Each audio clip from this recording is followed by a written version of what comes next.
Alors dans l'ancien, le coût des opérations, il monte lui aussi, un peu plus vite, 4,2% sur un an.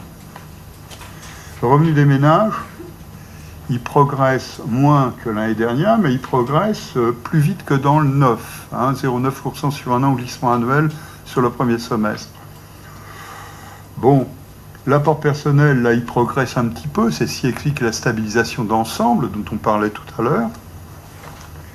Et quand on regarde ça, par exemple, en comparant les valeurs deuxième trimestre 2015, deuxième trimestre 2016, voilà.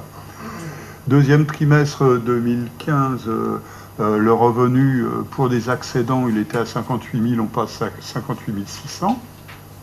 Le coût des opérations, plus 12 000 euros, on passe de 256 000 à 268 000.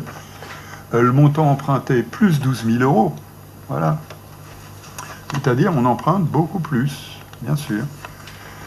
Donc ici aussi, on retrouve les mêmes ingrédients que sur le neuf du côté des conditions de crédit, c'est-à-dire la baisse du coût des taux a permis au marché de se tenir très bien. Mais il y a une différence fondamentale.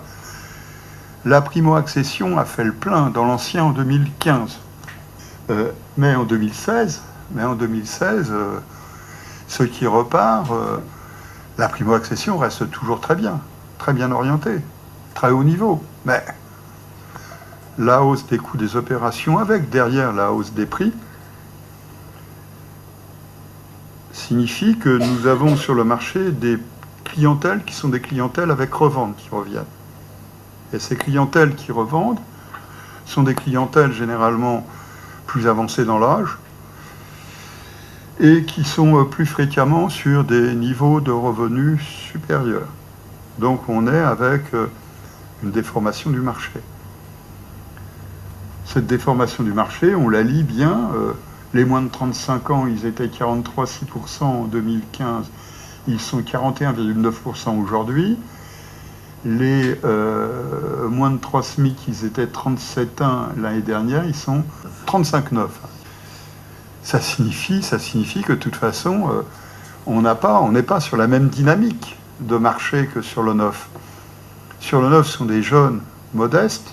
Sur l'ancien, on est plus sur des plus avancés dans l'âge, à un niveau de revenu plus élevé. Ça signifie que si on prend les moins de 35 ans, le nombre d'accédants, il baisse de 1,6% sur un an. Mais la part des 55 ans et plus continue à se renforcer. Ça, c'est un gros point, on insiste là-dessus, il y a une grosse transformation. C'est pas conjoncturel, on l'a déjà vu. Donc c'est tout l'inverse de ce qui se passe sur le marché du neuf. Il est clair que l'augmentation des coûts des opérations a du mal à être surcompensé par l'amélioration des conditions de crédit. L'indicateur de solvabilité de la demande est stabilisé depuis un an et demi. Donc la solvabilité de la demande est bonne, mais pour autant, on n'est pas sur la forte dynamique d'amélioration que l'on constate sur le marché du neuf. Et cela se résume au niveau de l'évolution de la production. À fin juin, trimestre glissant, en glissement annuel, plus 6% pour la production, nombre de prêts, moins 6,4%. Là, on retrouve complètement ce qu'on disait, on a l'effet base de tout à l'heure. Le premier semestre 2015 n'est pas une référence fiable en la matière. Et de toute façon, on voit en niveau annuel glissant, plus 16,5% à fin juin. C'est moins que les 20,5% qu'on constatait l'année dernière à la même époque.